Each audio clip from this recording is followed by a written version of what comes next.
Hi, this is Wilfredo Hernandez, Arts and Culture Group Leader with Brooklyn Community Pride Center.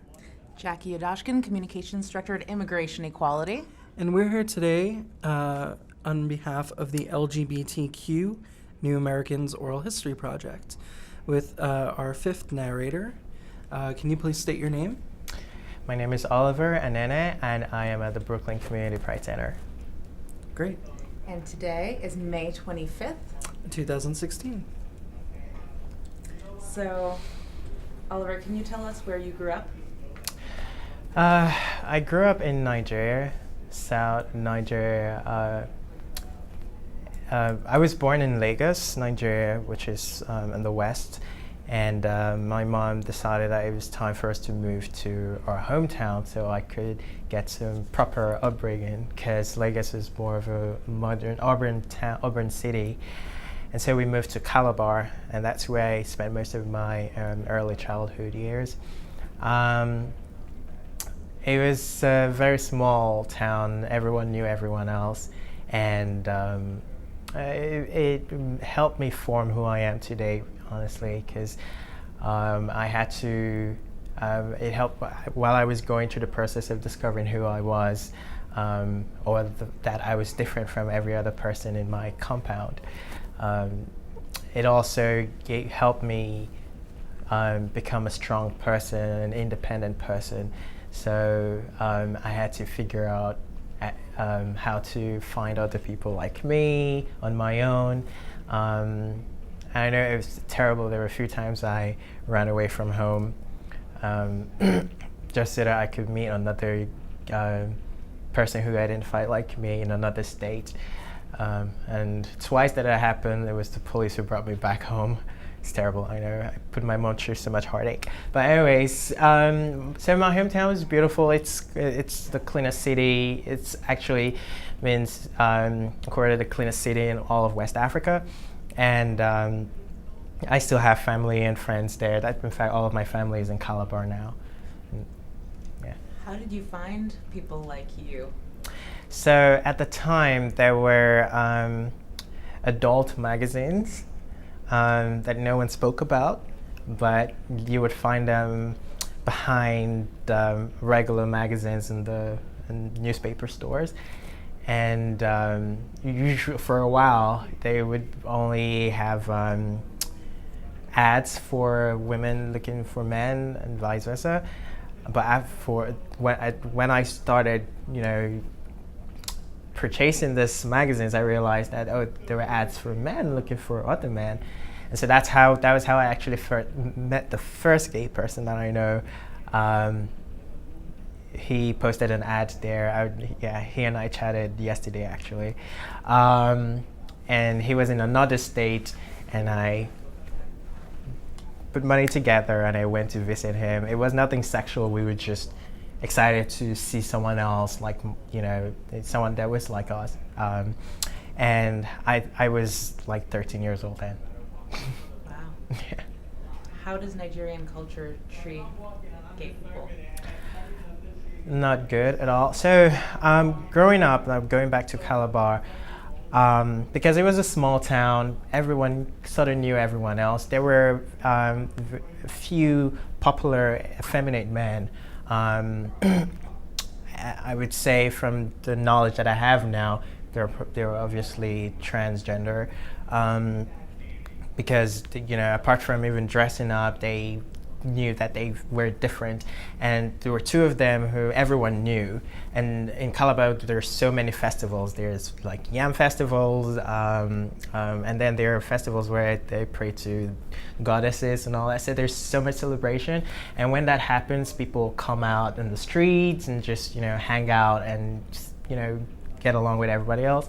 And I remember I was much younger. I was probably like 7 or younger. And I remember this particular person, everyone knew her, well, him, because that's what everyone called, everyone said that it was a he. And he would just walk around, and he would have makeup on and have dresses and wear a dress.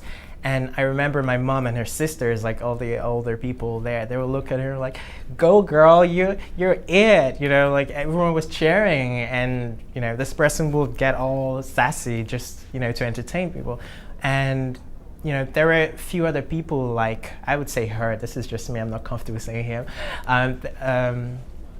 There were so many other people like her when I was like 7 or 8 years old, where people just thought it was funny, and there was homophobia, but it wasn't like in your face at the time until recently. So of course, there's been conversation in the West, and all of that is triggering reactions in Africa and also in Nigeria. And so now there was conversation, and then people were talking about it, and religious leaders started to talk about it, and in their churches and in the mosques and all that. So they started spreading this homophobia. And so before I left Nigeria, people like that person I was telling you about when I was 7 could not walk the street like that. They'll obviously get lynched, beaten up, or locked up. And I think that's very interesting how that has changed over time. Just when you think that information and knowledge is power, on the contrary, people know that this person is different because this is their sexual orientation or identity, but it doesn't equal acceptance, and so it just makes it harder. So it's very hostile now in Nigeria, and the government passed a law prohibiting same-sex relationships in 2015. Oh my God, I'm terrible. 2015. But before that, the first time the government introduced a bill like that, it was in 2005. I'm sorry, 2005, and myself, because I started to speak up in my home community. A lot of my friends were dying of HIV-related illnesses, and there was no care because people knew that they were gay. So I was one of the people who spoke up, and so we fought those bills over and over. The first time it came out was in 2005, and a few other times, but in 2015 it passed into law. So it just became more hostile. The government is perpetrating this, homophobia, and so just regards access and services, just even identifying as a person who's different puts you at risk of being locked up for 14 years.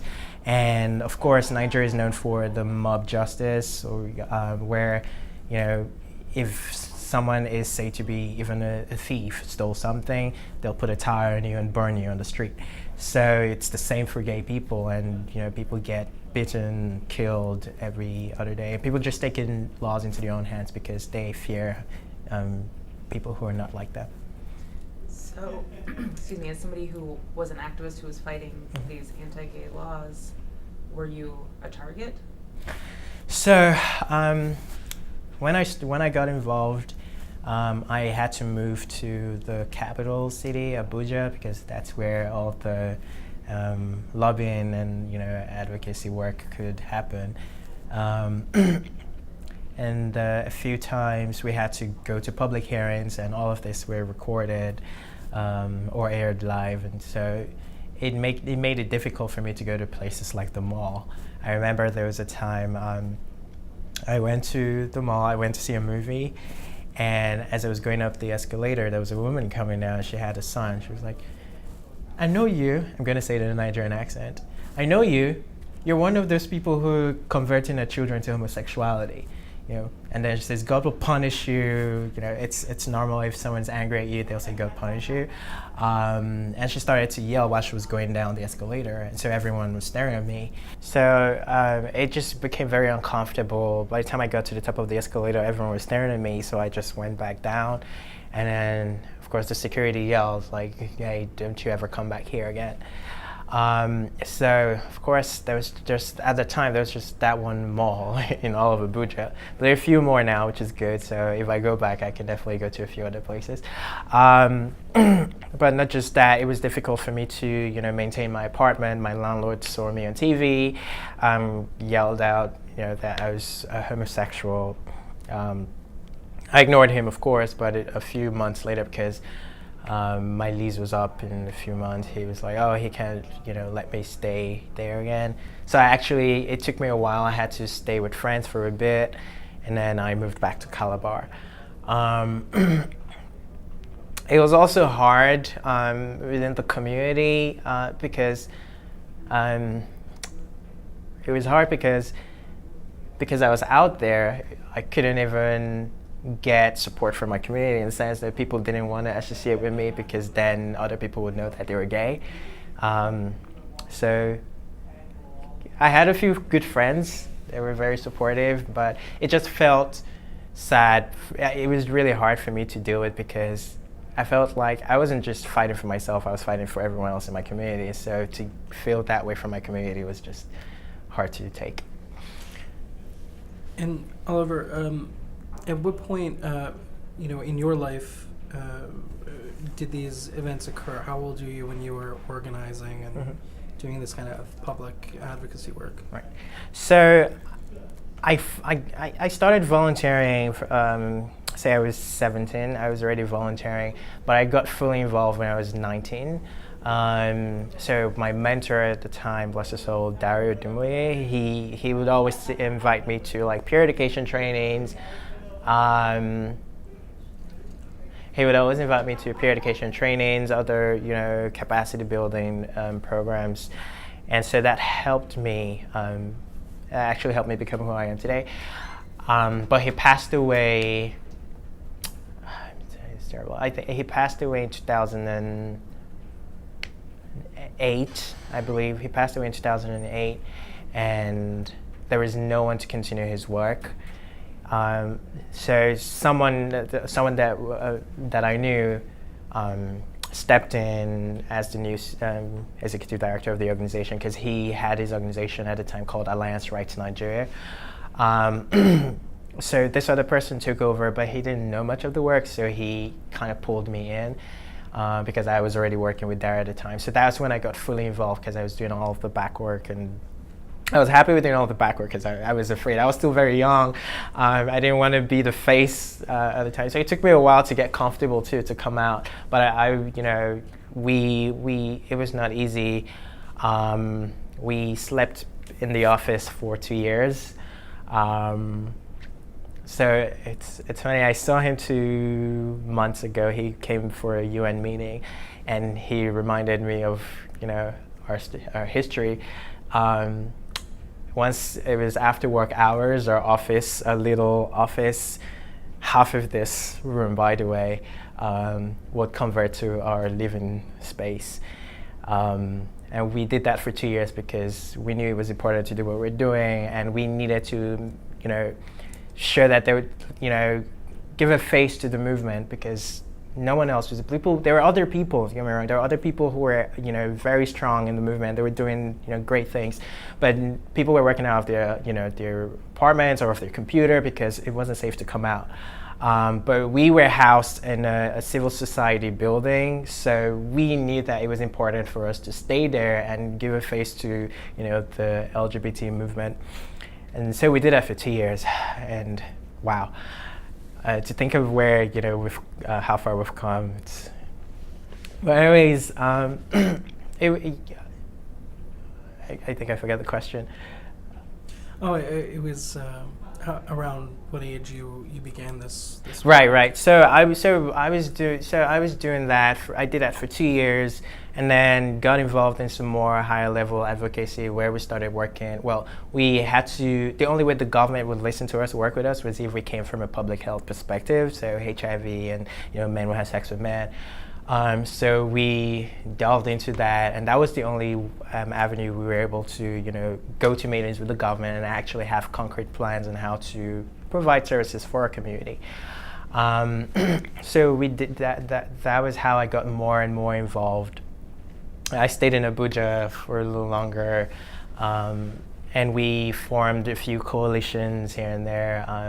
We tried to do one called the Sexual Minorities Against AIDS network, but that didn't work, so it broke out to there was a gay coalition, there were a few others. Yeah. Earlier you described kind of an anti-gay or homophobic sentiment that stems from Western discourse, influenced by religious rhetoric in Nigeria. Does it also work conversely, where with the kind of recent major historical advances in LGBT rights here in the U.S., does that translate at all? I would say no, and here's the reason. That I've lived in the U.S. for a little over 3 years now, and there have been obvious, advances, which is great. I mean, marriage equality, all that. Last year was the best Pride ever. But the news that goes back to countries like Nigeria is what's happening in places like Mississippi with the whole transgender bathroom cases, and things that Donald Trump would say. Those are the things that go back to countries like Nigeria. So there is this resentment in the sense that, oh, well, countries like America and the UK needs to put their houses in order first before they tell us what to do. And so it doesn't, while there's progress here, it doesn't look like it from an outsider's point of view, especially if in a country like, like Nigeria, if we're going to pass a law, protecting LGBT rights, it's going to be countrywide. It's not in a few states. It's going to be countrywide. So, and if this is what there's the belief that the West is pushing and trying to impose this. And a few years ago, actually, the UK made it clear that that's actually what you're doing. It's kind of like imposing it, because the UK and David Cameron at the time had said that they were going to withdraw funding to African countries that prohibited same-sex relationships. So, of course, that backfired, and it was bad, especially for countries like Uganda. So there is this resentment, the West, because it feels like the West is trying to impose this on, countries like Nigeria, my country, and all the information, most of the information that we're getting are not the positives, it's mostly like the negatives, like, oh, it's not so great there, so don't tell us what to do. And this is seen as a Western cultural phenomenon? There's so many activists that I've worked with and researchers who have debunked the myth that homosexuality is Western, but of course people will believe what they want to believe, and religious leaders are playing a huge role in just making it a shit show. Yeah, so I know that in my country, Nigeria, there is evidence that even before Christianity came to southern Nigeria, women were allowed to marry women, and they had sexual relations, and there is documentation of this. But of course, they feel like religious leaders have discredited it, and their word is yeah and amen. So if they say it didn't exist, then it didn't. But there's evidence to show that, and even in northern Nigeria, that's very Islamic now. There's a local name for effeminate gay men, Yandaudu. That is not Western. And it doesn't even translate to English. So there's that, and it was normal that wealthy men in that region would marry young Yandaudus, because it wasn't enough to just have a myriad of wives, because it's okay to have polygamy is normal there. But if you were able to marry one of these young men, then you attain a higher status. So it was normal until Islam came into northern Nigeria, and now they have Sharia law, and then you cannot even say the word gay. So while you were doing all of this work, how was your family? Were they supportive? Did they know what you were doing? So no. I was really surprised. I mean, well, for my mom, I grew up with my mother. My father was never in the picture. And I know she watches TV. She stays up until 1 a.m. watching TV. But I'm so surprised that she never, at the time, saw me because I know that myself and a few other people were on TV. There are a few times where she talked about it, and she was usually indifferent. Like, what is all this gay thing? You should stop and give us good water and electricity. That's all she cared about. I know maybe sometimes when my obviously gay friends would come visit, she was like, "Why is that one behaving like a woman?" But that's it. Like, she wouldn't ask him to leave my house or anything, because I know some of my friends whose parents would do that. Like, no, I don't want you associating with my son. Actually, one of my aunts did that to me. I went over to visit, and she asked me to leave. She was like, "I don't want you associating with my son. I don't know what it is that," she said there was a demon inside me. So I don't know what demon is inside you, but I don't want you associating with my son. So I couldn't play with my cousin anymore. I'm over that now. But I think that a few of my family members knew, but because I had shown some level of independence, they felt like, I think that there's nothing they could say to me, because first of all, I only had two people in my family that I was close to, my elder brother and my mother. So everybody else I knew, they were relatives, but we weren't like close-knit. And I knew that I knew that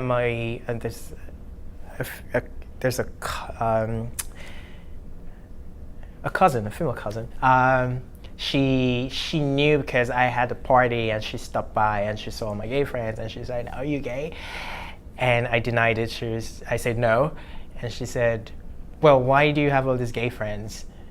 You better tell me," because she was threatening that she was going to tell my mother and all that. And I said no, but after that, she always saw me with gay friends, and she would look at me and shake her head. And like I said, it was a small community, so she knew all the other, there were some gay people that everyone knew were gay. So she would see me with those people, and so she knew, but she never really did anything. There was no major hostility per se until when I decided to leave, of course. Then my mom found out in a not so nice way.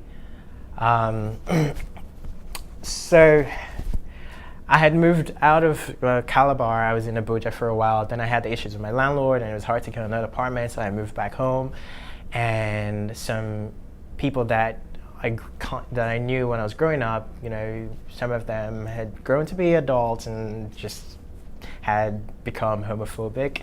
And it was hard for me to do it because they were kind of like my friends, but there was this particular person who would when I'm coming home from work, he would be in front of our compound and he would yell, curse words like, "See this homo," and then because my street is usually very busy, everyone notices it, and he did it every day I came back from work. And one day he had two friends of his, and they took my stuff. They asked me for my phone. It was like a joke because I knew him from many years before. We grew up together, but it was like a joke. He was like, okay, because he was with his friends and they obviously looked like they were gonna mug me, and he said, "I want you to give me your phone." I laughed. I gave him my phone. He said, "Oh, that's a nice shirt. What is it?" I told him the brand. He was like, "Oh, it would look good on me. Give it to me." So I did, and I walked into my mom's apartment, naked without a shirt. And my mom asked me why I came home naked, and I told her, "Oh, I just gave someone my shirt," and she let it go. But a few days later, she says she saw this guy. His name is Patrick. She's like, "I saw Patrick wearing your shirt. Why is Patrick wearing your shirt?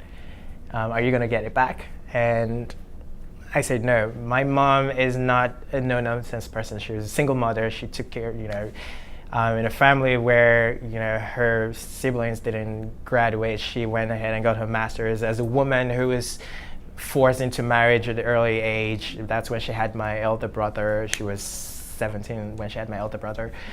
She broke out of that. She's very independent. She's very in your face. People in the neighborhood don't really like her but I love her because she stands up for herself. So she confronted Patrick, and because she wanted Patrick to give her my shirt, and so Patrick made a,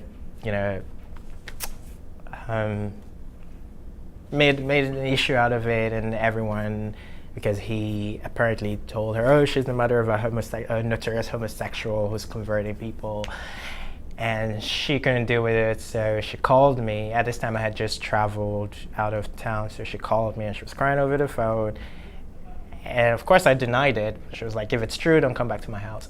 So that was when I started to consider moving. And yeah, she and I talked today, but we don't talk about my sexuality because, again, I'm independent. I can take care of myself. And it's different because I know a lot of my friends who rely on their family, and so they endure a lot of that, I don't even know the right word. There's no word to quantify the amount of, yeah. Anyway, so it was different for myself and some other people because we were independent, and I even if she said, don't come to my house, okay, I won't come to your house. I could afford to say that, but there were a lot of other gay people who couldn't, and so I guess I was lucky in that sense. Yeah. So what was the final moment when you said, I have to leave, or I'm going to leave? So it was Patrick. He didn't stop. He, everywhere that I went to, he went around telling people. Like I said, it was a small town. He actually started to spread rumors that I ran a homosexual office. We had the community center, but it wasn't. Of course, we had to guise it as a youth space. So we had a lot of other people who didn't identify as LGBT come in, but most of our programs were tailored to young gay men and lesbian women too. But he told everyone that we had a gay office, and a few times we had the police harass us, and it was just it was so unsafe. Like it's a small town and everyone knows you, and you get into a taxi and the taxi driver is looking at you like, gay office people, right? And it's so I couldn't go back to Abuja. I couldn't live there. And like I said, I was still internally struggling with, the disconnect that I had with my own community. And I just couldn't face my mom either because I didn't want to, because like I said, she doesn't let things go easily. She's very in your face like that. So every time she saw me then, she would bring it up. So I just couldn't deal with that. And people started, like I said, recognizing me on the street, and people were getting beat up. I had a colleague who, it was bad. A few times I had to go to the hospital because my friends, or colleagues got beat up. And I was very careful in the sense that I had one taxi driver who would come pick me up after work and take me home. I wouldn't go out to public places. I had to live that kind of life, and I had to ask myself, how long will I do that? And I needed to also develop myself. I felt like I had become stagnant in the sense that I wasn't moving forward. I was afraid to do the work that I love to do. It wasn't safe anymore. People were getting bitten and literally killed left, right, and center all over the country. My colleagues were getting death threats. Patrick was threatening me. So I said, I am going to go somewhere that I can feel safe, help myself become a better person, find myself, and hopefully in the future go back and continue the work. And then where did you go to? So in 2012, there was the International AIDS Conference in DC. So myself and a few colleagues submitted an abstract. I was on the youth force, which is the organizing committee for the youth pre-conference. So we just were lucky to have the opportunity to come for the conference. So we came, and at the time I wasn't thinking of, I had thought about it, but I didn't know if I was going to do it. I didn't even have a plan. But I noticed that all the people that I came with, even though they had signed an agreement with me back in Nigeria that they were going to return to the country, all of them had fled from the conference and they were going to stay. And normally I would be upset, but I was thinking, why would I be upset? There's nothing to go back to. Like, you know, 2 of them were living with HIV. One was in and out of the hospital every 2 weeks. Like, there was no care. Like, why would I be angry if someone wanted a better life for themselves? And then I had to ask myself the question, don't I want a better life for myself? And so, you know, while the conference was going on, I was thinking about all of this, and I kept thinking about, you know, my mother. What was I going back to? Was I going back to Patrick and his gang tormenting me, or that one day I'm gonna go out and someone's gonna kidnap me and do something bad to me? So all of that so I decided, okay, let me explore this, and I did some research online, and I saw immigration equality, and I sent an email, and at the time it was Vicky who responded, and she said, oh, so you're in DC, we have an attorney who's coming into DC, maybe he can meet you.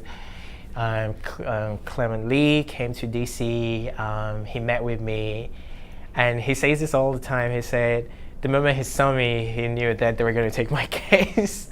So I was very lucky that it was Clement Lee who came, and that immigration equality thought that I had a case that was worth fighting for. Again, I didn't have anything to go back to. I didn't have a home. I didn't, you know, the only person that could support me was my mother, but she wasn't having it. I didn't feel safe. I explained all of this, and immigration equality decided that they'll take my case, but I had to move to New York.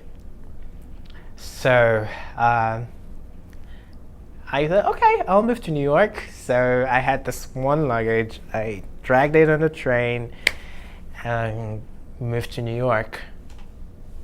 Didn't know anyone. I called a friend who had come for the conference, but was staying with his friend in New York for a few more days before he would go back to Nigeria. So I called him and I said, oh, I have an interview in New York, can I come stay with you and your friend for like 2 days? And he said, okay. At the time, I didn't even know what kind of services I could get. Like, I didn't know anything. I was just, okay, I'm gonna get my asylum. So I came to New York. The second day, I went over to Immigration Equality, met an amazing team. And the question was asked, so where are you staying? I don't have anywhere to stay. Unfortunately, that wasn't the service that Immigration Equality was providing. So that was when it dawned on me, like, holy shit, okay, this is not gonna be as easy as you thought. You know, I was thinking, okay, I'm just gonna move to New York, find myself a good-looking gay man, get married, live happily ever after. Well, I'm not married yet, so I was wrong. I was wrong about that. So that was when it dawned on me that, okay, this was not gonna be a walk in the park. So I spoke with my friend, but he was going to go back to Nigeria, and he couldn't stay there. The person that he was staying with wasn't my friend. So I had to speak to this person. I said, look, I have a pending case that I'm just going to start. Is it okay if I stayed with you? And he said, okay, for a bit, that I could stay for like 2 weeks. When our mutual friend left, it became a situation where I had to pay for the accommodation in kind. So it wasn't something that I wanted to do. I will admit, the first night I did, but then I was like, okay, this is not, I mean, thinking about where I'm from, this is not something that I would rather go back to Nigeria than be humiliated like this. Those were the thoughts that were going through my head, and I did say this to my attorney at Immigration Equality. So he pulled up a list of, organizations that could probably house me. I was not eligible for any of them because I was 26. So, well, sorry, Oliver. You're a HIV negative gay man who's 26. You cannot go to Sylvia's place or California or all the other places that can house you. So I went to GMHC. Of course, I wasn't eligible there, but the only option that was available was for me to go to the 30th Street intake. And that was where my American Horror Story started. It was terrible. That was where my American Horror Story started. But I would say, kudos to the people I met at GMHC. They made me believe that there was a goal, and because I had started, there was no point quitting now, because I was talking to some friends who lived in the UK, and they were like, come over here, we can house you. And I was thinking about that, but I couldn't afford a flight to the UK. I would need a UK visa. I was walking around with a Nigerian passport, and that was the only identity card that I had. And because I was seeking asylum, I'd already started the process. I didn't think that it was safe to use a Nigerian passport. I was all over the place. And so I figured, okay, if I'm going to do this, I'm going to have to go to 30th Street place. So of course I told the attorney at Immigration Equality, and he didn't think it was a good idea either. So I figured, okay, I'm gonna see if I can endure a little at this man's place, but I wasn't giving it up.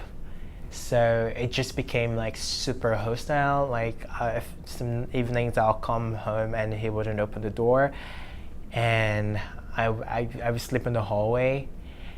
And the next morning when he's going to work, he would open it like, oh, I didn't know you were there, but I was banging the door all night. He did it a few times, like I would sleep in the hallway. One time security came and asked me to leave. And I said, you know what, screw this. I'm gonna go to the shelter, whatever happens, happens. So I went to 30th Street intake. It obviously is an asylum. It was terrifying. My first night, my first night, I was given my bunk bed, and as I was going to it, there was a man following me, and when I laid down, he stood there in the hallway and brought out his penis and started to ejaculate and masturbate in front of me. So I went back to the lobby area, and that's where I slept. The next day was the same thing. So every day they assign you a different bed until they can figure out if they're gonna send you to a different shelter, because that is supposed to be an intake place. But I learned that there are people who have been there for years and they just don't go anywhere. So I was thinking, my God, am I gonna stay here that long? Every night, maybe I might get a decent bed, maybe not. There were curfews, there were people trying to, either sell me something aggressively, or it just wasn't anything that I was used to, and it's something that I hope that no other immigrant like me would have to experience. That I know it hasn't changed because I visited there recently. It's just not a place that you want anybody to go to, and so at first, sidebar. At first, I used to be like, why are there so many homeless people in New York? Why are they on the streets? Why wouldn't they just go to the shelter? But then I thought about it. I've been in the shelter. It's no place that anyone wants to be. I, at the time, would rather sleep on the street than be in those godforsaken places.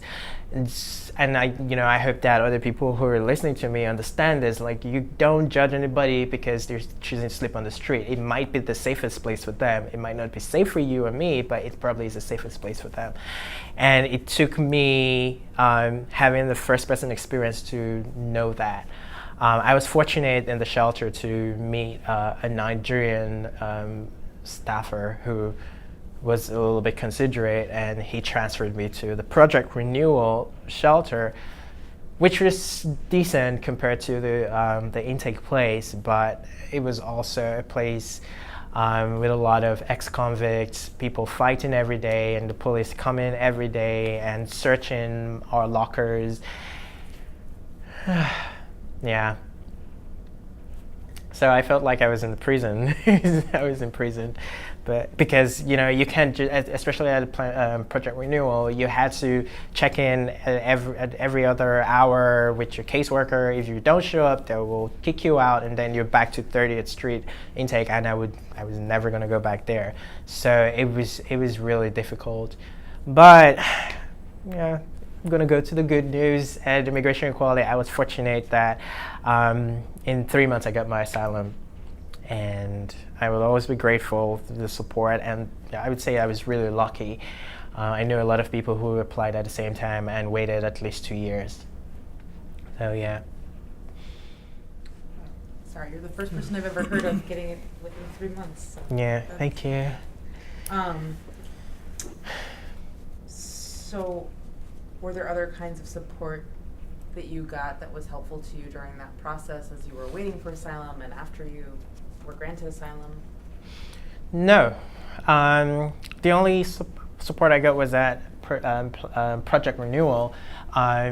Fortunately, they had a medical program, so I could access dental and all that stuff for free. I'd never gotten a dental before I moved here. So I was like, oh, dental, okay. So I got my first dental, I got a full physical, all that. Project Renewal was able to cover. They fed me and housed me, and I just, my attorney at Immigration Equality kept, assuring me, don't worry, it's only a matter of time, you'll be out of there, and you'll be fine, just, let's just bear it. So I just hung on to that, and that pulled me through for the 3 months that I was at the shelter. JMHC had youth programs that I would go groups, but that was, it was mostly stuff that I knew because it was more like HIV 101, peer education. I already knew all that, but it was also good to, meet other young people who were somewhat going through stuff like me, and just share experiences.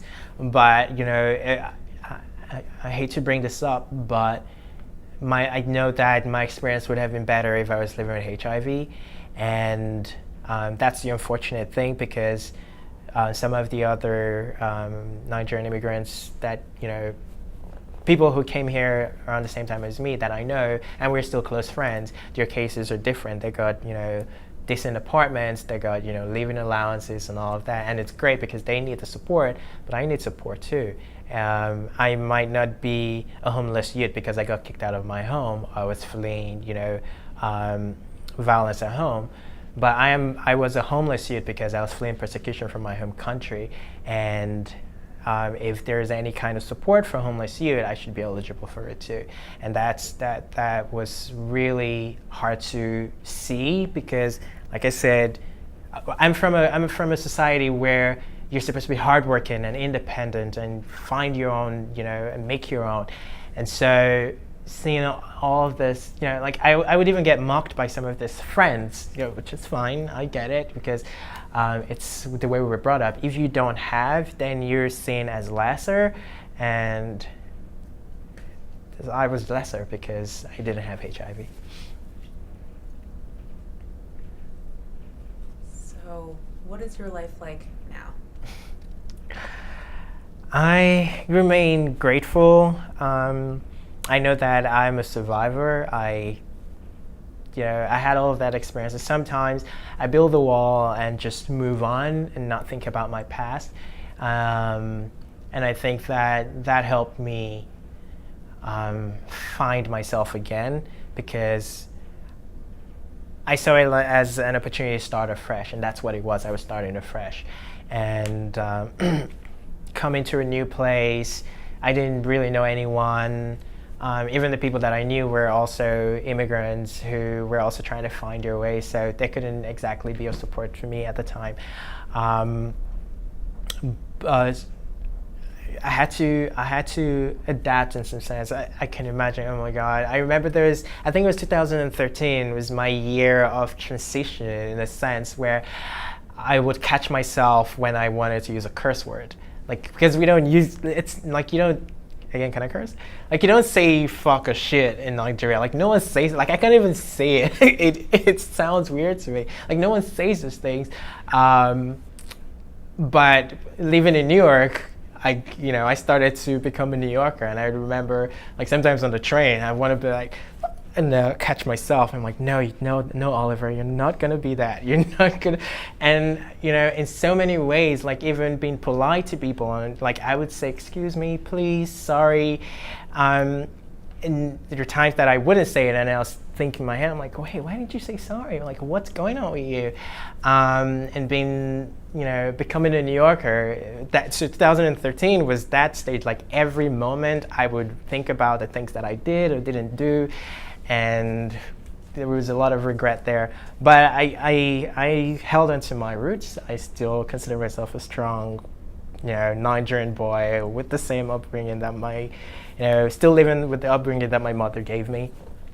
And I think that I'm able to sustain myself. I have a partner now, a serious partner, because I did try dating online a few times and it didn't work. So much for getting married and living happily ever after. But I work at GMHC now. I also I did a lot of short-term work with like the Department of Health at Columbia University, because I knew a few like researchers from my work back in Nigeria and Africa. So I think that all of my experience from the past was able to help me find myself again, and I'm just hoping that I can continue to give back. So there are other gay Nigerians who are fleeing and are coming here, and I do what I can to help them navigate and just provide information. I live with my partner, so I can afford rent. I would say that I have a life now, and I hope for more, but I'm grateful for where I am now. So Oliver, what do you do for fun in New York City? I used to be a party boy back in Nigeria. We went out Sunday to Sunday. It's amazing how we'd go out until 6 a.m. and then at 8 a.m. we're at work. I can't do that anymore. I think I grew old. It happens. Right. But I like to go to, I'm trying to get into Broadway and theater stuff. I hang out a lot with my Nigerian friends. We try to have parties like once a month, as either someone's birthday or someone's doing a housewarming or someone just wants to celebrate something, and we all meet. And so it's interesting because in the first 1-2 years, we were always hanging out together because we're the only support that we had. But now, I know that last Christmas, it was the first time that I didn't spend it with my Nigerian friends, because everyone had a boyfriend that they wanted to be with, or people were traveling to other states because they knew other people. So I kind of felt alone last Christmas, because we're less and less, coming together and hanging out. Like I said, last year we hung out every month together at homes. I like to go to events that are around LGBT equality, rights, health, all of those kinds of events. Those are the things I pretty much do in the city. Yeah, I still try to party from time to time. Have there been any recent events in the city that you've attended that have resonated with or intersected with your work at all? Yeah. Well, yes. Yeah, I recently went to the town hall meeting at the LGBT Center in Manhattan, and it was on LGBT youth homelessness, and it totally resonated with me because I was thinking while the panelists were speaking and they were talking about who is eligible for programs, And I was asking myself, at the time, I might not consider myself that young anymore, but at the time, why was I not eligible? Like, they're talking about kids whose parents kicked them out of the homes, but there are a group of other young, LGBT people who don't even have parents to kick them out of their homes. They don't even have a home to start with. And why are there not programs that cater to my community? And it's interesting, there's hopefully some resources going in, like the government is investing and all that, but there is still a gap in how we define homeless youth. Because if these programs are going to continue to focus on 13 to 19, there was a proposal that it be expanded to 24. But someone else apparently spoke very powerfully. She said, I was in the system when I was 15, I think, and I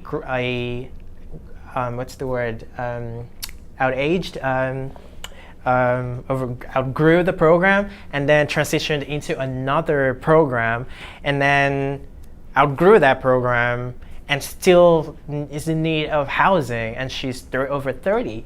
And so that makes me think, it's not about expanding to 25 or 26 or 30. It's like, who are you actually helping? And what exactly are your programs achieving? And that's a conversation, if we're going to end LGBT youth homelessness or even youth homelessness in all of New York, we need to hold these agencies accountable. If a young person is going through your program, getting out and still homeless, then you haven't done anything for that person. And so I hope that the conversation continues, because like I said, I don't want any other person who is in my situation to have to go to a place like the 30th Street intake. It is a horror. It's terrible. And there are other young people who might not fit certain criteria that these agencies have, and they need to be considered as well. So, Oliver, in closing, what do you want people to know about LGBTQ immigrants? I guess I can respond to that in two ways. One is I would like to talk to service providers. LGBT immigrants are LGBT people first, of course. And so if you are competent in working with LGBT people, then it should be easy. Yes, no. LGBT immigrants are people from different cultures, different backgrounds. We speak different languages, and we are different. So there has to be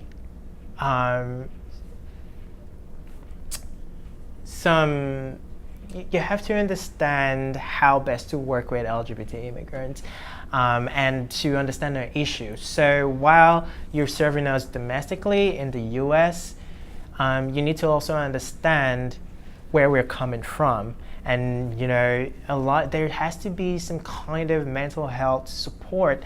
So my experience, I'm sure that if I was HIV positive, there would be a zillion agencies in the city that would be able to assist me. But because I wasn't, then I was on my own. And so I know not just myself, but some other people who were contemplating seroconverting. Okay, then maybe I could just get HIV after all this medication. I'll be fine. Then I can get a house and I can, get support to take care of myself and all that.